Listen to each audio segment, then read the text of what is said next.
الحمد للہ رب العالمین والصلاة والسلام علی سید المرسلین اما بعد فاعوذ باللہ من الشیطان الرجیم بسم اللہ الرحمن الرحیم الصلاة والسلام علیک یا رسول اللہ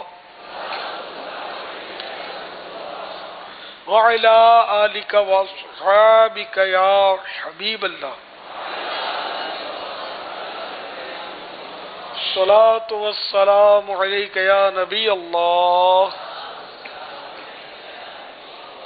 وعلى آلك وصحابك يا نور الله.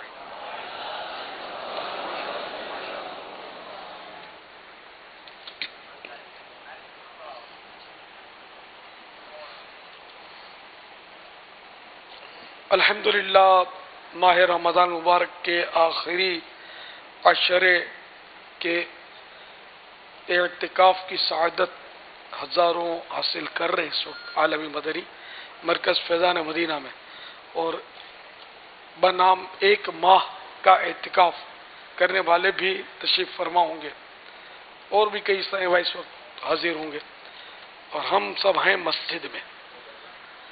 اور مسجد میں اور گھر میں بڑا فرق ہے. ہمارا اپنا ذاتی گھر اور اللہ کا گھر، دونوں میں فرق ہے. مسجد کا بہت زیادہ احترام ہے. آواز اب صحیح سمجھ میں آ رہی ہے سب کو؟ کونوں میں آواز ماشاء اللہ.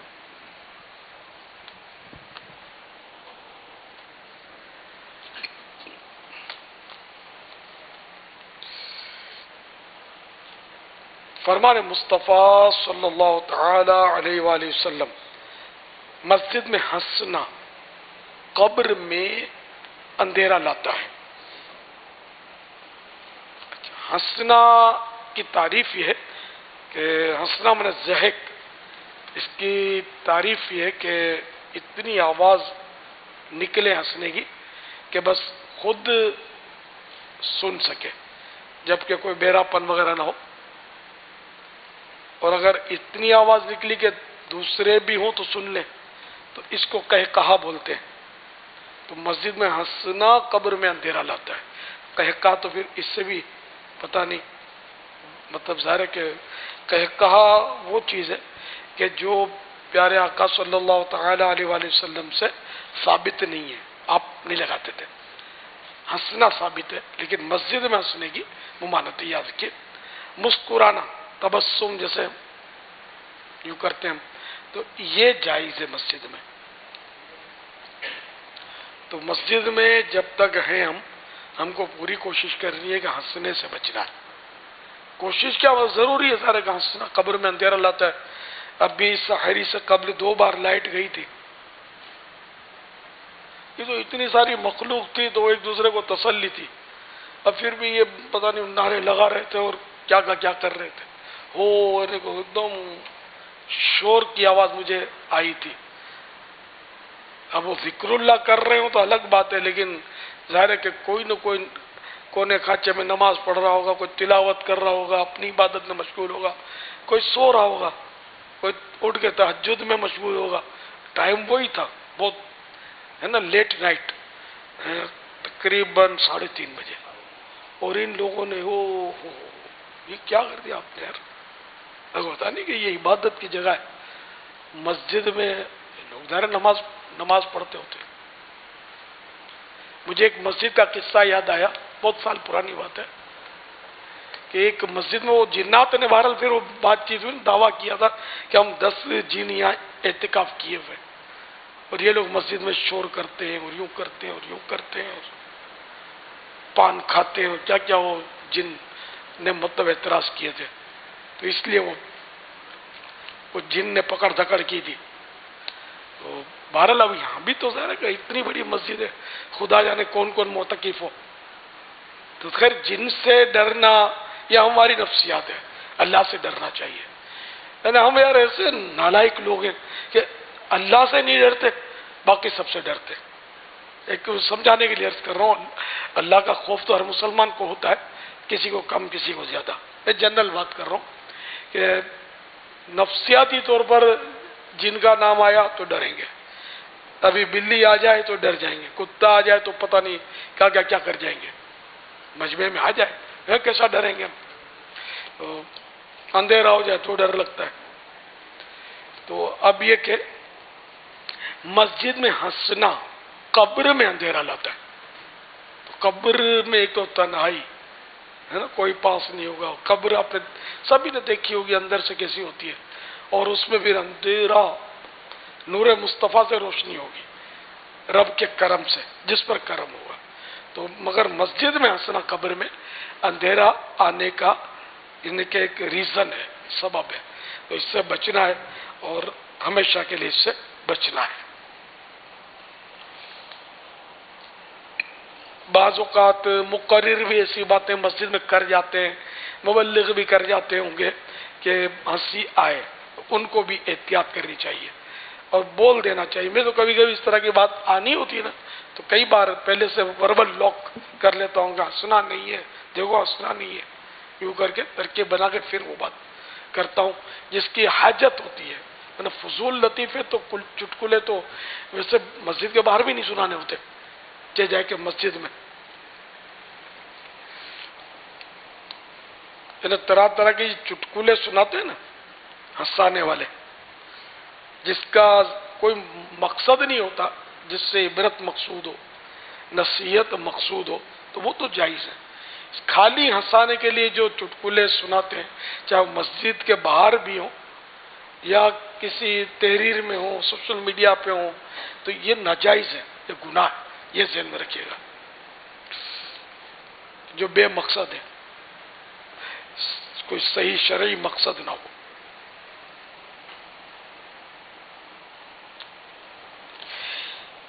میرے آقا اعلی حضرت رحمت اللہ تعالی علیہ نقل فرماتے ہیں، جو مسجد میں دنیا کی بات کرے اللہ پاک اس کے 40 برس کے نیک اعمال اکارت یعنی برباد فرما دے.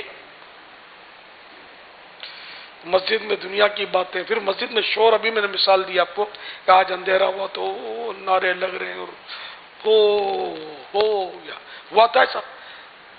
میں تو دور تھا، میرا مکتب تو اندر میں، تو مجھے تو اب بالکل ایسے ایک دم شور اٹھتا نا، جیسے ایسا شور اٹھا تھا.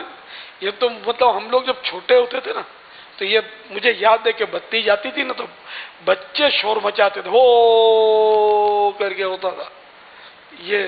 لیکن ہم تو مسجد کے اندر ہیں، نام بچے ہیں، تو جس نے بھی شور کیا وہ توبہ کر لے. وہ تو دیر ہو گئی ہوگی نا اس کے آگے پیچھے. تو بتی جائے یا کچھ بھی ہو، ہم کو ذکر اللہ کرنا ہے کہ جب چراغ بجھ جائے، بتی چلی جائے، تو اس پہ پڑھنا ہوتا ہے انا للہ و انا الیہ راجعون. جی ہاں، یہ حدیث میں چراغ گل ہونے پر یہ انا للہ پڑھنے کا.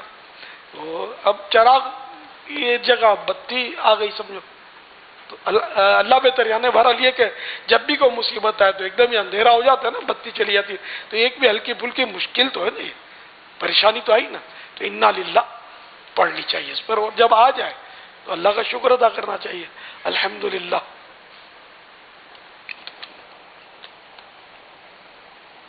تو مسجد میں دنیا کی باتیں نہیں کرنی.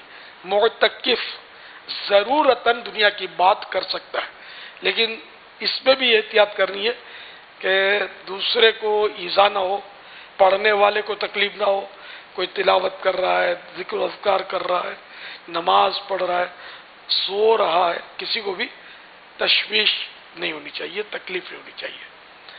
یہ معتکف کے لیے یہ یوں اجازت، دنیا کی بات ہلکی پھلکی وہ کر لے، نہ کہ چوپال لگائے جیسے لوگ وہ گپ شپ کی منڈلی بھی لگاتے ہیں، وہ مطلب لگے ہوتے ہیں مسجدوں میں. توبہ استغفر اللہ. منہ میں بدبو ہونے کی حالت میں گھر میں پڑھی جانے والی نماز بھی مکروہ ہے، اور ایسی حالت میں اور کپڑوں یا بدن سے پسینے یا کسی بھی طرح کی بدبو آنے کی حالت میں مسجد میں جانا حرام ہے۔ اعتکاف میں منہ میں بدبو کے زیادہ کیس ہوتے ہیں، بہت لیکن منہ کی صفائی کرنا یہ تھوڑا سستی ہو جاتی ہے۔ مسجد میں ہی کھاتے ہیں، مسجد میں ہی پڑے رہتے ہیں، صفائی تو کرنی پڑے گی، منہ میں بدبو نہیں ہونی چاہیے۔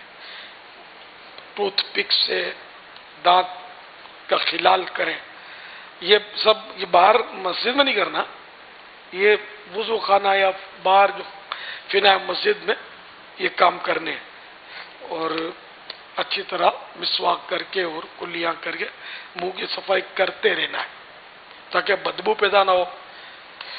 اسی طرح جس کے پسینے میں بدبو ہو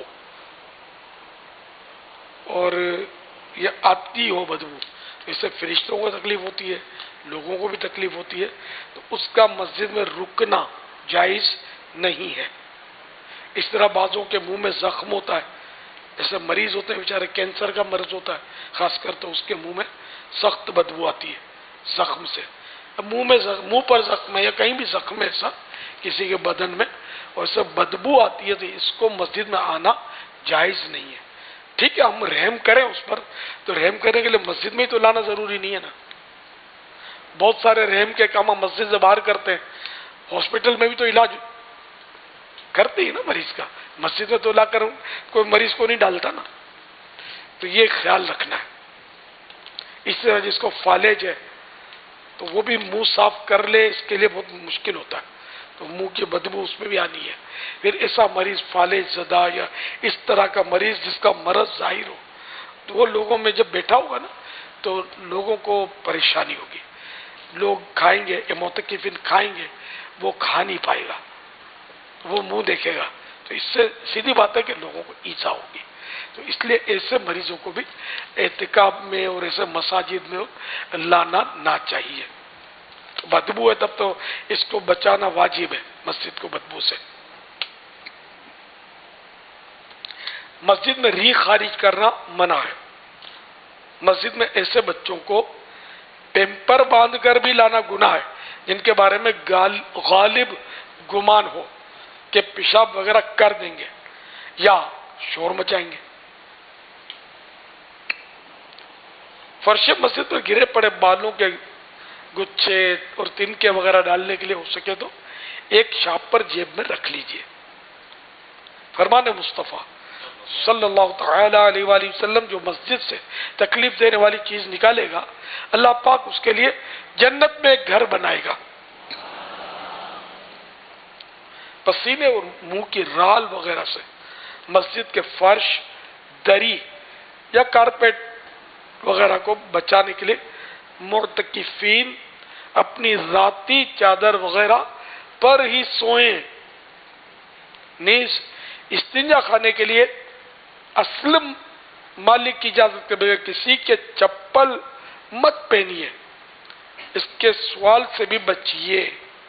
جس کے چپل پہن کر عام طور پہ لوگ چلے جاتے ہیں، یہ جائز نہیں ہے جب تک اصل مالک چپل کا اجازت نہ دے، اور اجازت مانگے بھی نہیں۔ یہ آدمی اپنی اپنی سوچ ہوتی ہے، وہ نہیں گوارا ہوتا۔ جیسے میری اپنی طبیعت کہ اگر مجھے کوئی کہے گا کہ میں آپ کے چپل پہن کر استنجا خانے میں جاؤں تو مروت میں اجازت دے بھی دوں تو مجھے مزہ نہیں آئے گا، کیونکہ عام طور پہ لوگ احتیاط نہیں کرتے، وہ کیچڑ میں سن جائے گا تو گندا پانی آ جائے گا اور اس طرح مزہ نہیں آتا۔ تو اس لیے کسی سے چپل مانگنے بھی نہیں ہے، اپنے چپل اپنے کنٹرول میں رکھنے اور انہی کو استعمال کرنا ہے۔